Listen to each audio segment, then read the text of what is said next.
तौर ते खंबे गुम कयल क़ौमी कारकुन महफूज़ इस्माइल नोतकाणी ऐं ॿियनि जी आज़ादीअ लाइ महफूज़ जे ख़ानदान ऐं सियासी समाजी धुरियुनि तरफ़ां चूवर नाके खां पब्लिक पार्क ताईं सिजावर में रैली कढी एहतिजाजी मुज़ाहिरो कयो वियो।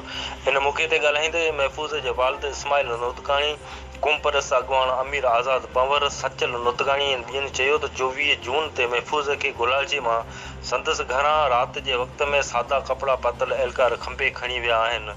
20 ॾींहं गुज़रण बावजूदि बि महफूज़ जे बारे में का बि ख़बर नाहे त हू किथे ऐं कहिड़े हाल में आहे।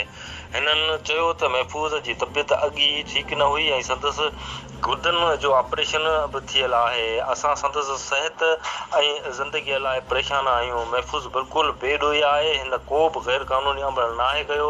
अगरि हिन ते को इल्ज़ाम बि आहे त कोर्ट अॻियां पेश कयो वञे। महफूज़ ऐं ॿियनि माण्हुनि खे खंबे गुम करणु इंसानी हक़नि जी लताड़ आहे। हिननि मुतालबो कयो त गुम कयलनि खे जल्द आज़ादु कयो वञे।